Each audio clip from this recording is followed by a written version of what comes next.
Welcome to the Small Church Pastors Podcast, where we dive into the heart of ministry with honesty, passion, and a touch of humor.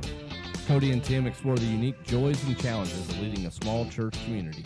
Each week, Cody and Tim try and share insight, stories, and practical advice to inspire and equip fellow pastors and church leaders. Whether you're a seasoned pastor or just starting out, this podcast is your go-to resource for encouragement, wisdom, and a few laughs along the way. So get comfy, grab your Bibles, and be part of the conversation as we journey together in faith and ministry. Well, welcome to the Small Church Pastors Podcast. I'm Pastor Cody, joined by my best friend and fellow pastor, Pastor Tim. Tim, how's it going? How was your weekend? It's good. It was kind of weird because there's really no football to watch, but yeah, at least for me. There was football on Saturday. Yeah, Army, but, Navy. Yeah, we had a hometown Christmas for Doofer, so we had a lot of little places open for activity. A bazaar at the Catholic Church. We had a petting zoo that our church did down at the Historical Society that had the Nativity. We had Santa going around town to different businesses. I helped out with some photography at one of them. So it was jam packed. So I didn't have time to watch football anyway. Yeah, there was just one game on. It was Army Navy, but I didn't get to watch it because we had a basketball game on Saturday, the last day of a tournament. So was doing that. Won our game, went 3-0 in the tournament. So Yeah, good week for us for basketball. For those watching who don't know, I help coach high school boys basketball. So anyway, so I had that going on, and then last night we had our Sunday night we had our church Christmas party and white elephant gift exchange. Have you ever done a white elephant gift exchange at your church? I don't know if anyone hasn't done a white elephant gift exchange. Oh yeah, on different years. We had a youth group party last night with games and food and all that stuff. So Yeah. So I came up, which I thought was a pretty creative gift this year, is a couple years ago on vacation, I took one of those old time photos. And so I went and got a 5x8 print of that and put it in a nice wooden frame and gave that as a present. So somebody in our church has a old Western picture of me holding a gun. they'll put it up right beside Jesus in their Yeah. house. So anyway, Weird. everybody thought it was funny. I'm like, I'm sure it'll get brought back next year and get passed. Like we have a white elephant that shows up every year and a wig, but that was fun last night. We had a potluck and got to do that, and I always love that. It's fun to do the white elephant gift exchange and watch stuff get stolen and whatnot. And Not supposed to stuff like, steal in church. well, we do in the white elephant gift Yeah. exchange, but anyway, it was a fun weekend, and I think you guys had your kids' Christmas program Sunday morning, didn't you? Yep. Did that. It's a big old production. They can go to their website and watch it online, or no, our Facebook page and watch it online. I think we're on YouTube too. So look that up if you want to see the greatest Christmas pageant ever. I think that's a movie that just came out. So Yeah. I don't. So, are you? I do have to ask: Are you doing okay given the Heisman ceremony? Oh yeah, I don't really care about that. It's a team. It's an individual award. I'd rather have the team award for the national championship. Plus, Jainty got he didn't. He should have won it. It My was opinion. close. It Yeah, was I know. close, and he did win the popular vote. Yeah. So you for those listening, you do have two small church pastors here that are big college football fans. Yeah. So, but has not been a great offseason for my Oklahoma Sooners or to be an Oklahoma Sooner Hey, fan, but they beat Alabama. there is some good news today. The Washington State quarterback has. Oh, is he going? Well, he said he's entering the portal, Mateer. but no contact. Oh, So I I've need to got look that everybody up. says he is because his offensive coordinator went to Oklahoma, Oh, and we did get an offensive lineman from Stanford through the portal and a kicker. yeah. Did you see Oregon poached all the Big Ten cornerbacks or the guys who won like national honors. Like, we'll go to Oregon. A guy from Purdue, and then I can't remember where the other guy was from. Did you get a receiver? I think so. I don't know. It's been like every day a new thing is coming out with Ducks getting transfer portal guys. Yeah. Though I just see a thing and no Ducks on first team All American team. Your national win every game. You don't have anybody on. I figured like Ugalele or Gabriel would be on there, but no. Well, yeah. Again. How's Oregon volleyball doing in the tournament? They're number 13. I think they might. I don't know. I haven't checked that. I know we follow Nebraska for some reason more than Oregon volleyball. Well, it's a national tournament's going on right now. Yeah, I know. Yeah, I watched some highlights. I didn't know if they were still in it or not. Let's see. Because I saw that. No, they lost a 5-set loss to number 1 Pitt in the because I saw the champion from last year got knocked out. I don't know if that was Texas or I don't know. I need to see who did. I think Creighton beat them. I don't know. I've watched Oregon volleyball, and every time I watch, they go to like 5 sets. But with that, we'll dive into the question of the day. We're getting close to Christmas. Christmas is a week from this Wednesday. Tim, I don't know about you, but it seems crazy that we're so close to not only Christmas, but the end of the year. That's what they always say. Always happens like that. I'm going to be honest. It just seems like we were driving down the coast together. Yeah. It always goes by fast. So, and, I don't know. It's just I want to do that. I want to go back to the Forest of Giants. I guess the older you get, the faster time seems to go. Mm-hmm. I don't know, but anyway, thinking of Christmas, our question of the day is this. So if you're watching on YouTube or Facebook, please write in the comment section your answer to this question. If money was no object, what is one gift you would like to get or to give? Write your answers down in the comment sections. Tim, I'll let you go first. All right, for a gift to receive, it would be nice if get some property on the Columbia River, or the idea would be somewhere where it's like a farm, and there's a big watering hole for duck hunting, mostly during the winter. I'd be like a winter person. People leave to go to the sunshine. I'd be like, get me somewhere where there's open water and ducks flying in. That'd be fun. And have a horse stall for Sarah. And that's my answer. What I would give is some property, recreational property. Probably never happened, but money was no objects. That's what I'd do. And transportation to get there, like a plane or something. So I am probably, it's crazy because I grew up a Ford guy. I love Fords. That's what I drive now, Ford truck. But if money was no option, I really like the looks of the GMC pickups. And not to mention my brother's a finance guy for a GMC dealership, but I just like the looks of them, and I would probably go get one of those, and then maybe either jet skis or some sort of boat, because I live right next to a lake. I'm sure you could pirate one from just go down there, find a key, and I'm sure that if I had a boat, somebody would probably come to Kansas a lot more to fish. Get me there in May and June. So, they're catching crappie right now. No, really? Ice fishing?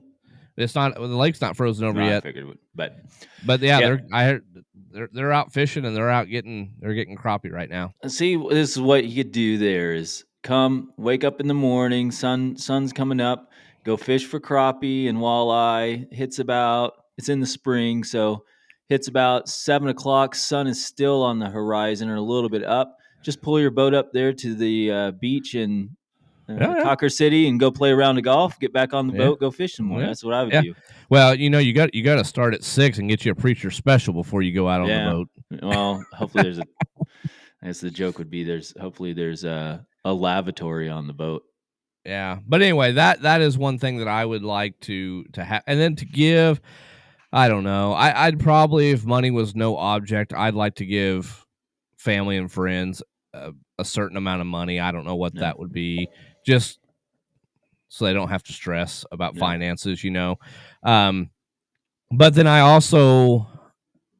would probably venture to also say here in town, I'd like to find lots or some place that I could build a retirement home. But Well, anyway, retirement home for you, not a retirement home for everybody else. Or maybe you right. build that too off to the side, and you just do your Yeah. own pastoring at a retirement home and fund it.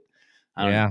That'd be a good idea. I don't know. Yeah. But anyway, The fe that's the our ans Go it'd ahead. be I was gonna say, the Fears Chateau in Glen Elder, Yeah. retirement city. Yeah. Um, anyway, that's our answers to the question today. Make sure you write yours down in the comments section. Tim actually has our small church topic of the day. So, Tim, hit us with it. I just lost it. Let me go back to it. I closed it out.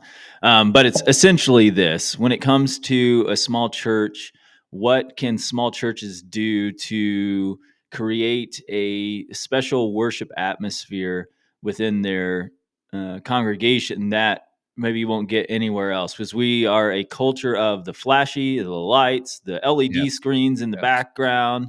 Yes. Um, Well, here is my professional answer. guitar players, all that stuff. What is it about a small church where we can think creatively about what it means to worship in spirit and truth and in a creative way in a small church that we can do that uh, other places can't?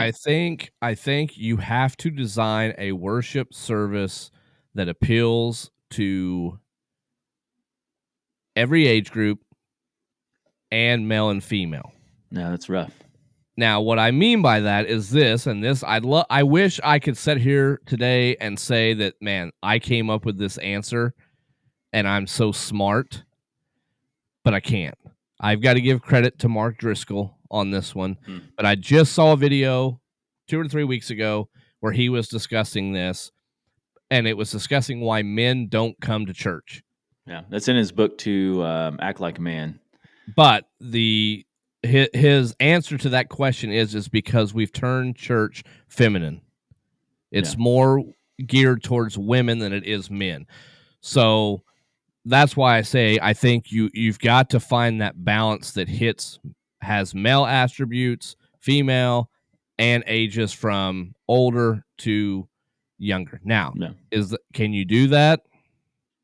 You can. It just depends on your buy-in from people. One of the things that, and you mentioned that in the book "Act Like a Man," he talks about the history of why churches are the way they are, had to do with the war, who stepped up in those roles, and then the mindset of the men who are left that didn't go to war, and so it feminized, and by no, it wasn't like some kind of, oh, we're going to do this. It was just a natural progression of who was left in charge, and then men were like, they came back and they're like, this isn't really what I'm into. And I don't think in small churches, what's really easy to do is just to go, well, we'll just continue to do what we've done and or what we're comfortable with. And you have to ask the Right. question, like, why have men abandon the church? Well, a lot of it's because not challenged. It is uh, Jesus is my boyfriend songs that happens, Yeah. and just the leadership structure. So, and what's interesting is this happens in. I've seen it happen in every organization. If I look at like our historical society, mostly women get involved. If we look at volunteerism, men aren't volunteering because of whatever reason, usually because they're working and providing. And so the men who have talents in working, providing, and or they clamor after not so soft leadership structures. So, little league baseball, coaching, things where there can be an expression of, I'm here. I'm going to lead and lead well. I want to see this done. And then within the church structure, I see this in the school structure too. I mean, just think out loud in your brain, well, internally in your brain. Look at the school system. Well, our school system here, it's mostly nurturing women, which is great. It's wonderful, but there's just not a whole lot of men around because they're doing other things. Same thing with the church is look at your leadership structure, and who usually the men are the elders in small church, elders and pastors, and then the support for that usually women, and that Right. creates a dynamic of who are the worship leaders, mostly volunteers.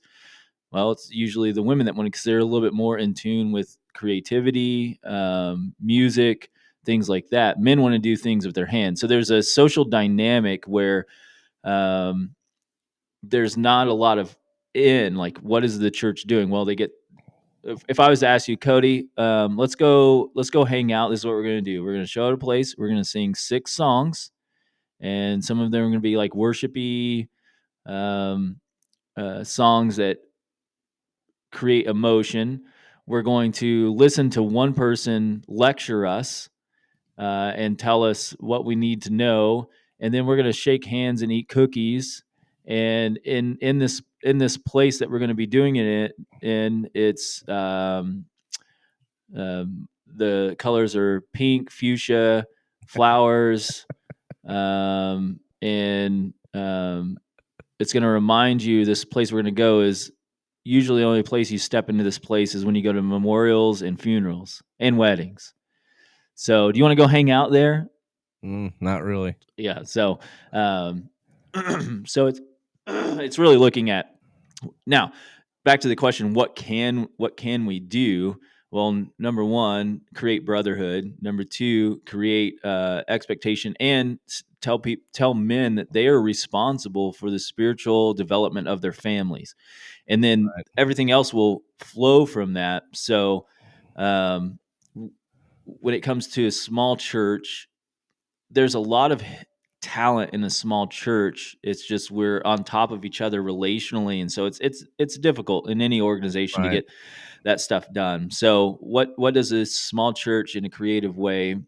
Well, we're more family than we are production, and so leaning into Right. creative ways to have people tell stories, tell their testimony, um, do some innovation, but also respect and um, um, respect the past of what has come, and then invite those people in to say, okay, what's our objective? What's our goals? What do we want to do? How can we include you in that where you don't feel pushed out? That goes for any organization. Right. And I'll say, talking about the testimonies, sometimes people's testimonies hit people emotionally more than a pastor giving a sermon will. Oh yeah. I mean, and I think it's always a good thing for people to get up and give their testimonies, and share how God has worked in Mhm. their lives and whatnot. But I was thinking of something while you were talking there, and the one thing that has always struck me about like men being a part of the church and whatnot is you go back to like the 70s and 80s and maybe even early 90s, maybe all through the 90s. Sundays is what church was, what the families did on Sunday. Yeah. I mean, we have a picture in one of our bathrooms of a husband and wife and kids walking down a road to the church. Yeah. And I don't know how we got away from that. Remind men that their child is not going to be the next Mark McGuire. They're not going to be the next Sammy Sosa. They're not going to be the next LeBron James. They're not going to be the next. And so sports have crept in, activity has crept in to where I think that that's become the priority. Right. And men, if men can't sit back, men will sit back and play. That's not a place for me. Step up and make it a place for you. Right. Well, it's like, This, we went through a couples Bible study here that was done by Francis Chan and his wife.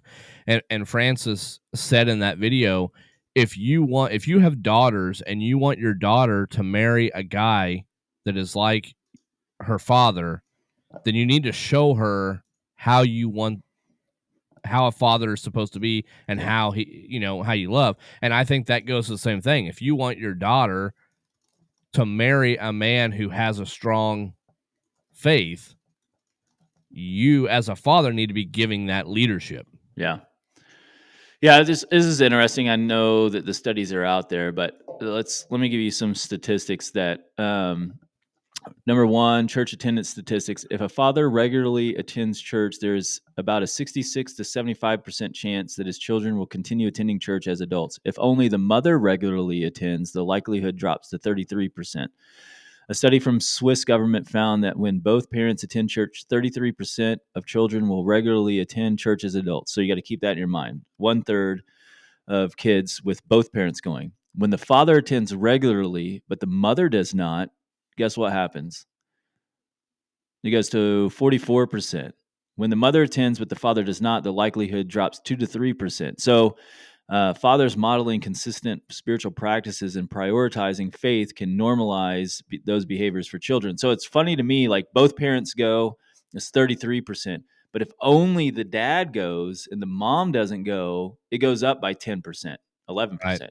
So, it's interesting. Like, Yeah. what is it that should have us ask the question, if small churches want lifelong attenders not to just attend but to believe in Jesus, or at the very least make it a priority, it's better for us as a church to say, men, leave your wives at home and bring your children, because there's a statistical better problem. Not that you do that, I'm not saying do that, it's just Right. that it's Right. just Right. interesting That's that what the just stats show. yeah, if just the dad goes, the children have a higher chance in adulthood of going. If they go as a couple, there's a lower chance. It's just that's a very interesting statistic that if you Yeah. think about it, it's crazy. So in a Right. small church, it's very important for dads to go. And typically what happens, it's mom goes with the children, which gives you a statistically lower chance of them going in adulthood as opposed to just the dad going. Crazy. So Yeah. Anyway, yeah. I mean, yeah, but going back to Mark Driscoll, his point was we need to make church more masculine. yeah. Yeah. You make And everything more masculine. It's everything, Cody. Everything more masculine. yeah, yeah. So But so if you are a guy and you are a husband and you're watching this podcast and you're not going to church, go. get to church. Yeah. But I would think that if you're watching this podcast, you probably do go to Yeah. church. But Yeah. anyway, Well, anyway, maybe somebody clip that and yeah. so But well, good topic, Tim, for our small church topic. Let's jump into God's word here together. You ready, man? yep. All right. Well, last week, if you were with us, we started a study in the book of Romans. We started looking at Romans chapter 1, and today we are going to finish looking at Romans chapter 1. So if you do have your Bibles, you can go ahead and be turning to the book of Romans chapter 1. If not, like always, we have those scriptures on the screen. Tim, as we start today's study, what movie villain is most memorable for you? Put me on the spot. Most memorable movie villain. I mean, I'll dive into my childhood. The one that strikes me the most is Cruella de Vil. 101 Dalmatians, if I'm Yep. correct. Yep. Yep. Probably for me, so I'm not going to go into it, but I'm not a big like superhero that thing. So I'm going to have to go back to my childhood, and I would probably say the Joker from Batman.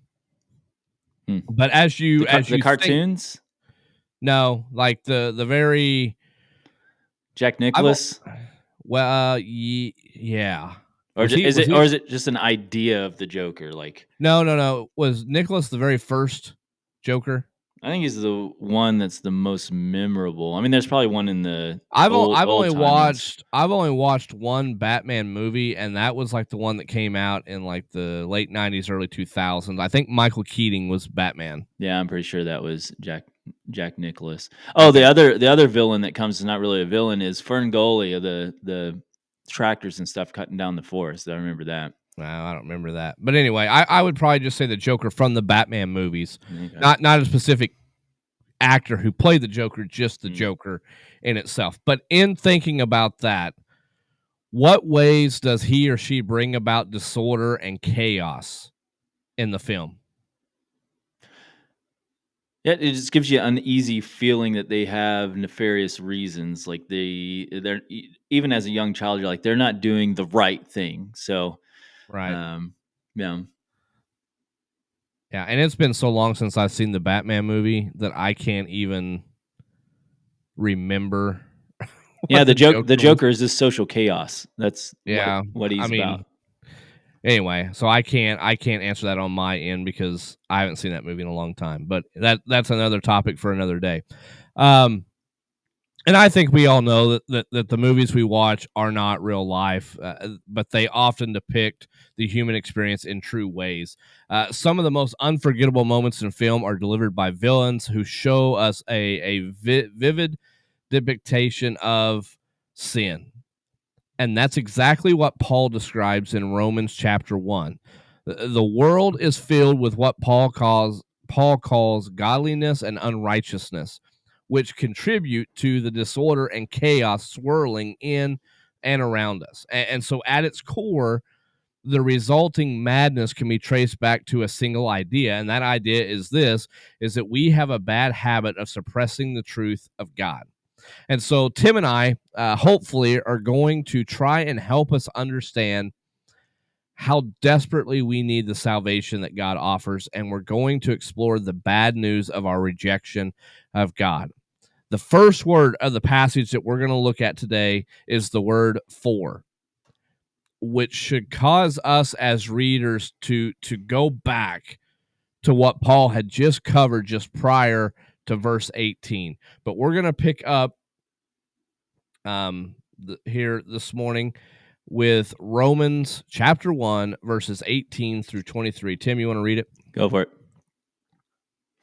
The wrath of God is being revealed from heaven against all the godlessness and wickedness of people who suppress the truth by their wickedness. Since what may be known about God is plain to them, because God has made it plain to them. For since the creation of the world, God's invisible qualities, his eternal power and divine nature, have been clearly seen, being understood from what has been made, so that people are without excuse. For although they knew God, they neither glorified him as God nor gave thanks to him, but their thinking became futile and their foolish hearts were darkened. Although they claimed to be wise, they became fools and exchanged the glory of the immortal God for images made to look like a mortal human being and birds and animals and reptiles. All right. So, verse 18 opens, I guess you could say, sharply. And Paul immediately starts talking of God's wrath. Tim, this is just a cover all question. What is your understanding of the wrath of God? It's so God has designed us to be a certain way. So we were made in his image, and the brokenness that was introduced by Adam, I think in Romans will say sin entered through one man and salvation came through one man. That the deservedness for rebellion is wrath. I mean, we even do that as humans. If your child is, if you're like, hey, don't run in the street, don't run in the street, and they run out in the street, you're not gonna go, okay, Susie, let me just gently pull you back. No, you grab them by their neck and you go, what are you doing? Right. And it feels like wrath, but God's wrath is just, and then a parent would be just in that predicament. So the throwing off of our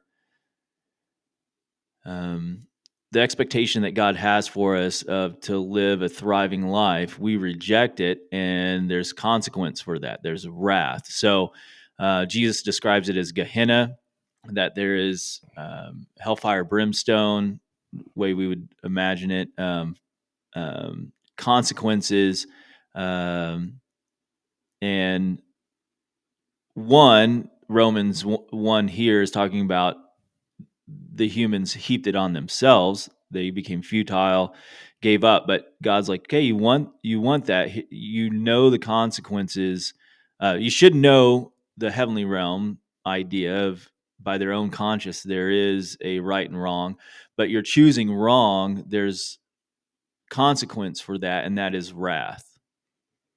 Yeah.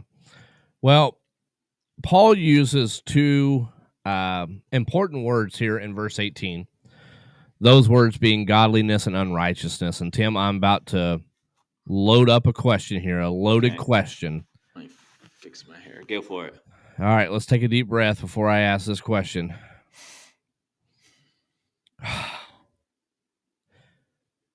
What are some of the wrong attitudes toward God that you notice in our culture today? Buzzkill, wrathful for no good reason. There's the idea, what would he know about me, or why, like the big question of why would God allow cancer in kids? That can't be a loving God. If he's loving, then none of that stuff would happen. But it's the shirking of the responsibility of us. So if we most people, regardless of their religious background, will say that there are wrong things. I mean, you could take the example of the CEO who was murdered by that Luigi guy, Right. and there is a camp that says murder is justified in that scenario because of the medical healthcare industry. And it's like, murder is never justified. Murder, I mean, there's Right. Well, justice, but murder is never justified. And so we as a right. culture, we've embraced that. We've rejected God's command, do not murder. And we're like, oh, that's fine. Sexuality, oh, whatever you want to be, that's fine. Revenge, well, that's fine. Yeah. Um, um, Bearing false witness against your neighbor, like that happens as a small church pastor. I've heard things that I'm like, I don't think I've ever said that, but people have accused of what they think that my ideology is on cultural issues. I'm like, I never said that. Never came out of my mouth. And in fact, if you had a conversation with me, we'd probably agree on some finer details and you'd actually hear what I'm actually saying, Right. but you pick that up somewhere. So bearing false witness, as long as it justifies my end means, I'm going to do it. And that's a Right. rejection of what And, God wants. So and you get people who, like you're talking about revenge. Well, it says right here in the Bible, an eye for an eye. yeah, And so that justifies misinterpretation. Yeah. yeah, right. But to them, that justifies their reasoning for doing it. But like the Roman Gentiles, Paul describes in this passage, we've also engaged in godliness and unrighteous behavior. We suppress the truth, and even though God has revealed Himself to us, in what ways does the text say that God has made the truth about Himself clearly seen? Creation. Yeah, Yeah, you can't go to any culture and them not have a concept of a deity. right. So And so when we think about this idea of suppressing the truth takes on one of three forms. Number one, disobedience, meaning we rebel against the knowledge that we have. Number two, distortion, which means we reshape God into someone who can manage and maybe manipulate. And number three is denial. We just deny that He exists. And so for those listening or watching this, I want you to be thinking about which of these three forms of suppression that maybe you're most prone to. And when you come to one, how do you overcome the tendency to suppress the truth about God? Spend some time reflecting on that. And so from the end of verse 20 through verse 23, the descent is, Tim, it is steep. Paul says that people without faith in God failed to glorify Him or show gratitude, that their thinking became worthless and their hearts became darkened, and that they have gave in to foolishness, trading the glory of God for images of created things. So in what ways is Paul's assessment of those who do not live by faith still true to this day? you want me to open the can of worms? Well, my follow up question is, what are some examples? Yeah. Men can be Oh, women, women can be men. That's a big can of worms to open up, and it doesn't even follow even if you don't believe in a God or a creator who has moral expectations for the beings he created, is that it just doesn't flow from logic. It doesn't flow from what do you like ontological or epistemological truth, which you can look those words up, but just where does truth come from? How does it relate to one another? It's like, and the thing is that I've seen is there will be a phrase of something like, what does a pastor know? Or oh yeah, what education do you have? Do you have the education that I have? And so it's trading, like you're the foolish one and I'm the wise one, listen to me. And you're like, but your stuff doesn't even make sense even if I didn't believe in a God. So um right.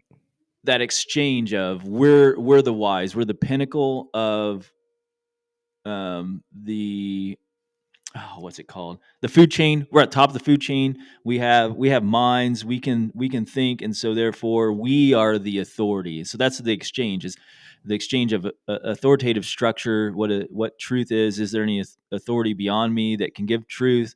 And that's where you will hear when you're trying to share testimony or share the gospel. Well, that's true for you, but it's not true for me. And it's like, there's the good question that comes out of that is that always true? Right. Or if someone says there is no such thing as um, objective truth, ask the question, is that objectively true? Because that statement can't be true if there's no objective truth. So yeah, that's kind of the world we live in, and it's Right. happened forever. Right. Well, we're going to keep trucking here, and we're going to look at verses 24 and 25 of Romans chapter 1. Therefore, God gave them over to in the sinful desires of their hearts to sexual impurity for the degrading of their bodies with one another. They exchanged the truth about God for a lie and worshiped and served created things rather than the Creator, who is forever praised. Amen. Tim, if you could Tim, in one sentence, how would you summarize verses 18 through 23? You want it, you get it. Yeah. Uh, Therefore is another important word worth noting when studying scripture, and it's the word that Paul uses to begin verse 24. Like the word for, therefore connects what Paul is about to write with what he's just written. And Tim just summarized what he basically uh, was talking about in verses 18 through 23. But then in the next several verses, Paul uses the phrase God delivered them over 3 times to communicate what God's wrath looks like. Verse 25 ends this section with a threefold indictment. It says that people have, one, exchanged the truth of God for a lie, and have, two, worshiped, and three, served what's been created instead of God. So, Tim? What lies about our purpose, our hope, and security are we prone to trust instead of God? Well, it's hard because you get into your own mind of this is the best thing for me. You got voices from other people, you got voices from the culture, you got voices from TikTok, you got voices from Facebook Reels, you got all these things that are going on that vie for your attention, and it's really easy to get those voices mixed up. So, um, basically, just to recap what those verses is, God says, if you want to listen to another voice, I'm going to let you can go on your own, but it's going to be to your detriment. You're going to Right. think it's wise, but it's going to be so. Just an example of that is not taking to heart. It's one man, one woman, holy matrimony for life, and the question would be: would we have an AIDS epidemic if people lived that way? Right. No. Would we have disease and STDs and all that stuff? No. Would we have broken families? No. Now, of course, that's not to shame people who have that background. I would say there's hope and restoration in Jesus Christ. So find him. But I like what, think of his name. He wrote, I can't think of his name right now. Keller, Timothy Keller.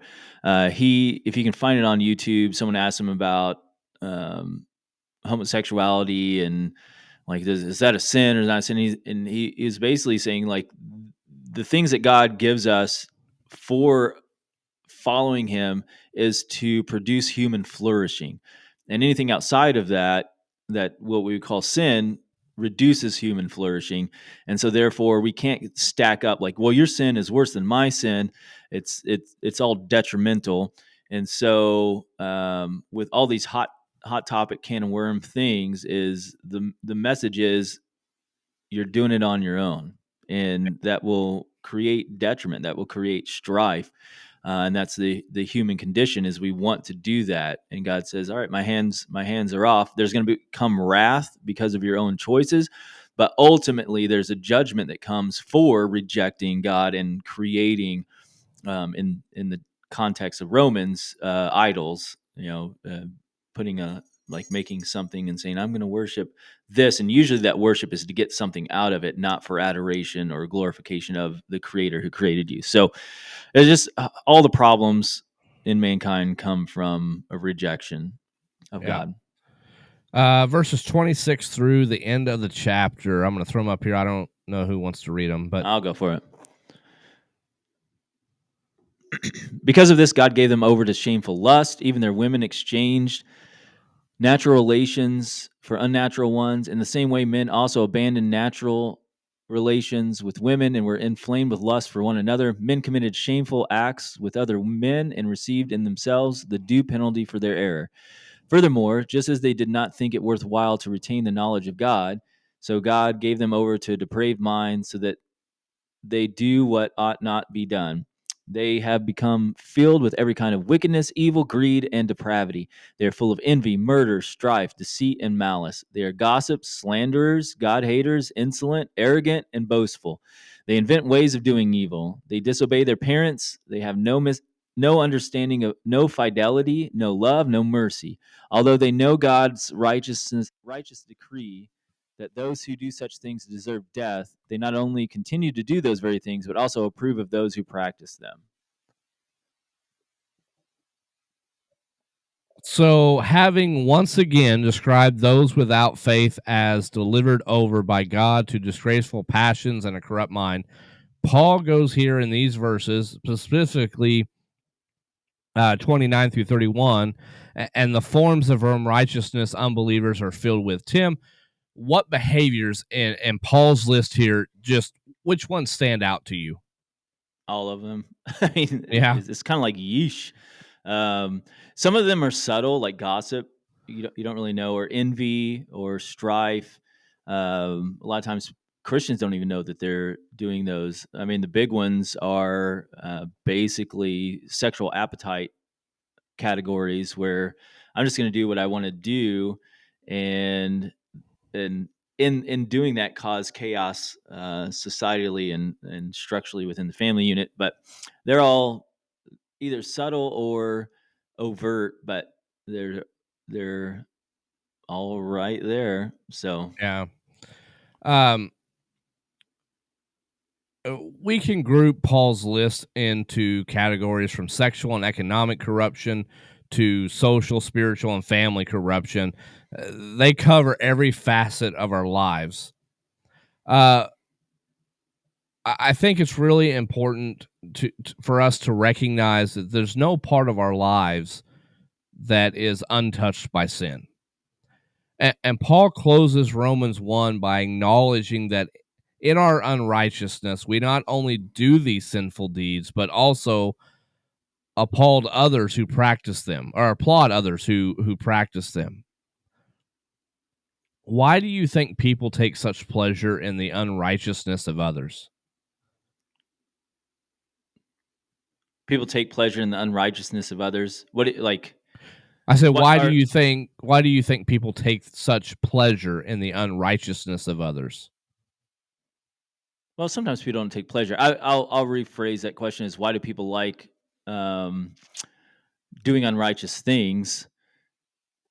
Because it's fun. I mean, Yeah. I mean, sin creates some kind of satisfaction of control of my own life, or like all this the sexual ones is just throwing off um, throwing off the shackles of whatever people would call a repressed sexual ethic within Christianity. But um, because it's the appetite. It's just like you can equate. I think what C.S. Lewis did. I think he wrote it in, or it's a description that he wrote in Mere Christianity. He said, "Let's transport you to a theater, and in that theater, what they do is they open the curtains, and on a plate, they have a plate in their hand, and what they do is they take the plate, and it's got ham on the inside, or it's got ham on the plate, and it's got a cloth over it, and everybody goes in, they're sitting, and someone just goes whoop, and they show a little bit of meat on this side, and they go whoop, and they go a little bit of meat on this, and sensual music is playing, and then you pull it off, and everybody's like, "Whoa, yeah, meat on a platter." It sounds absurd, but think of that in terms of you can think of a strip club or any of those things. That sensuality, that appetite that we have is fulfilled with deviancy. So you, internet's full of it. So we would think it'd be weird to people go and like, why are you strip teasing a ham sandwich? But if you have an appetite for that, it might do something for you. Same thing when it comes to sexuality, comes to your stomach, comes to the envying, wanting something that somebody has. Of course, you're not going to go into a dealership and when they want to get you to buy something, have a car sheet on it and go, "Ooh, what about the headlights? Ooh, what about the muffler?" But there's an appetite that we have where that appetite rejects God. We don't corral it. Mark Driscoll explained it this way: is a fire has a fire ring, and the fire in the ring is what it's supposed to be. But if you let that fire outside of the ring, it destroys the forest that's around it. So Right. these appetites that we have, they should be, that's what God's moral code is for, is to keep it in the place that it's supposed to be. So there should be a sexual appetite for your spouse, and if you don't have a spouse, you're burning the forest down in families and the expectations that people have. If you um, eat a bunch, uh, gluttony, that's outside of the ring that God has designed for us, and so it creates a whole bunch of problems. So those Paul is taking a dart and throwing at the appetites of humans where they've let it outside of the ring. So Paul makes plain the plight of humankind in these verses that we've looked at here this morning. We have rebelled against God. We have suppressed the truth of God. And as a result of that, God has delivered us over to live according to our godliness and our unrighteousness, our godless and unrighteous ways. And each of us has participated in the rebellion that Paul is describing. And Tim, that's bad news. But the bad news of our unrighteousness wilts when compared to the good news of the gospel, that God gave his righteousness to everyone who believes. So I would say this morning, remember the bad news, feel its weight, and then marvel that God, in his kindness, would deliver his good news to you. Tim, you got any closing thoughts this morning? I don't have any closing thoughts. I think we're on the schedule for a school lockdown, and our church is the place for them to come. So kids that are outside are supposed to come. So I Oh, think that's focus on that after this podcast. okay. So, quickly, what are you preaching on Sunday? It's just I hate to say it, but it's just a general Christmas sermon where we're looking at the gifts of the wise men experience in Simeon, to where like what what was in their hearts for honoring Christ during their experience with him at his birth. All right. Well, unlike Tim, we're off a couple weeks. This Sunday, we're doing our Christmas program on Sunday morning, so I will not be preaching and instead be enjoying that. So that wraps up episode number 23 of the Small Church Pastors Podcast. Thanks, everyone, for joining us and spending this time together. Tim and I hope that our conversation has brought you some encouragement and some insight to your week. And just remember that no matter what you're facing, you're never alone, and that God's love is always with you. Have a great weekend, and we will catch you next week.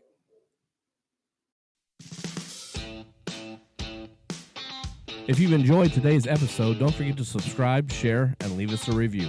Your feedback helps us reach more people with this message. If you have any questions or small church topics for Cody and Tim that you'd like them to discuss in future episodes, send them a message. We love hearing from our listeners.